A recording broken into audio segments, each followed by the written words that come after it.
يا مساء الفل. النهارده ان شاء الله هتتعلمي بقى ازاي تعملي فطير مشلتت من الاول خالص. يعني انت لو مش متعلمه في اي حاجه ولا عملتيه قبل كده وشفتي الفيديو بتاعي ده من الاول للاخر هتعمليه ان شاء الله وهيطلع معاكي من اول مره مورق وتحفه جدا جدا جدا. انا هعمل معاكم النهارده 4 فطاير مش فطيره واحده، وبنفس الطريقه وبكل سهوله تقدري تعملي فطيره واحده بس من اول مرة هتيجي ان شاء الله معاكي كويس جدا. بس اهم حاجة ما تنسيش تصلي على الرسول وتسمي بالله. ونبدأ الفيديو بتاعنا. انا معايا هنا 1.5 كيلو من الدقيق يكون نوع انت بتستخدميه كويس، ومعايا 3 معالق كبار من السكر، حبيبات عادي مش بودر ولا حاجة، لا سكر عادي خالص، مع معلقة ممسوحة معلقة كبيرة ممسوحة من الملح.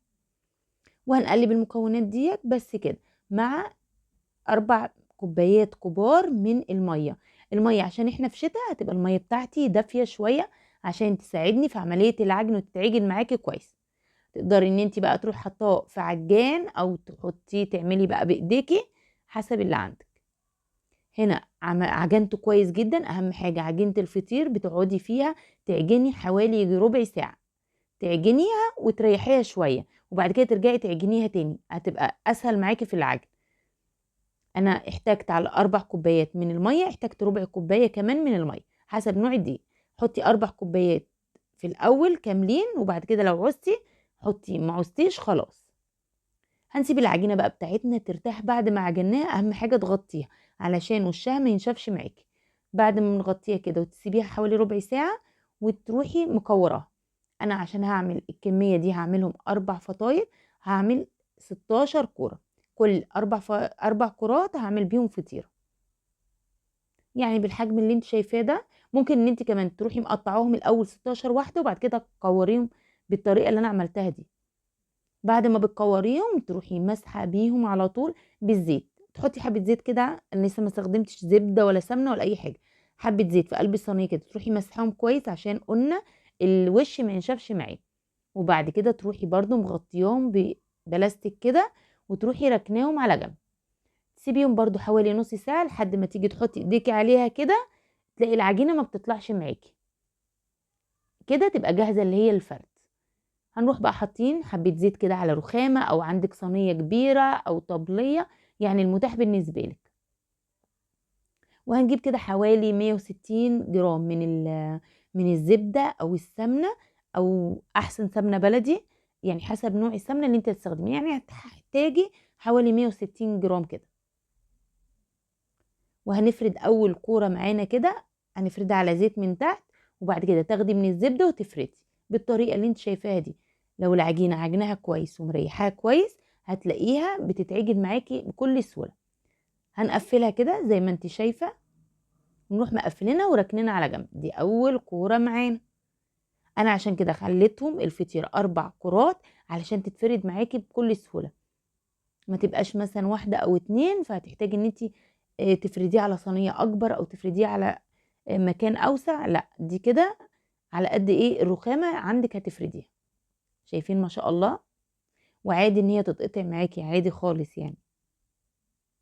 اهم حاجه ما تنسينيش في اللايك والاشتراك وتصلي على النبي كده. اهم حاجه الزبده حطيها في طبق او في حاجه تكون ان انت لو نشفت منك تقدري ان انت تسخنيها تاني على النار، عشان احنا في الشتاء هتلاقيها يعني شويه كده في نص يعني عملتي فطرتين ولا حاجه هتلاقي بقى ايه اتجمدت معاكي، فيبقى سهل عليك ان انت تروحي تسخنيها على البوتاجاز وترجعي تاني. دي تالت واحده بفردها واحط اللي انا فردته في قلبيها لحد ما اوصل لربع فطيره وتبقى كده جاهزه معانا.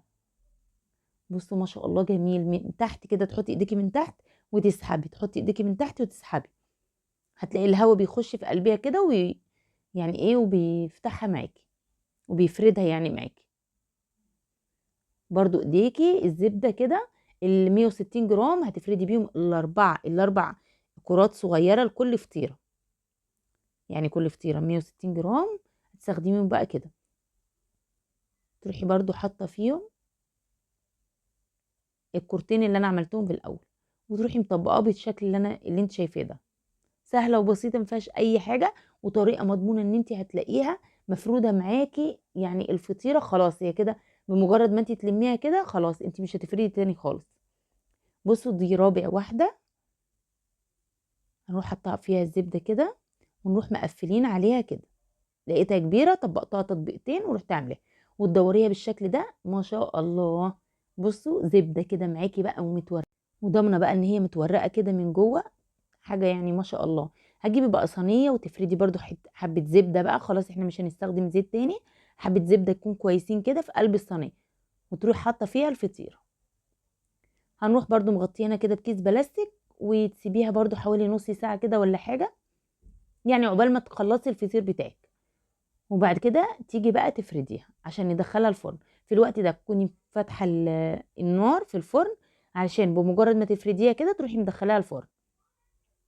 بصوا ما طلعتش تاني، ما قبتش الايه، المطرح صباعي. بنفردها كده بقى من ايه، من جوه لبره، هي تفرد معايا الصينيه كلها. بصوا ما شاء الله، معلقه زبده بقى على الوش كده، وتروحي مدخلاها في الفرن. بصوا مفقلله ازاي، الفقليل دي ان هي مورقه على الاخر، ما شاء الله بجد جميله جدا جدا، والطعم بقى حكايه، يعني مظبوطه بجد. بصوا ما شاء الله. اهم حاجه بقى انتي تسويها من اخر رف الملامس للنار، على نار عاليه، اللي هي يعني سوى الكيكه 180 يعني. وبعد ما بتحسي ان هي احمرت كده من تحت بقت حلوه، تروحي مشغله عليها الشوايه، هتديكي اللون الجميل ده. اهم حاجه اول ما تخرج تروحي حطاهم كده فوق بعض ومغطياهم. بصوا هتلاقيها طريه وجميله ويعني تحفه ما شاء الله. اتمنى ان انتوا تجربوها بنفس الوصفه دي. هو الفطير ليه وصفات كتير، ولكن الطريقه دي صراحه طريقه بتخليه ما شاء الله. مع السلامه.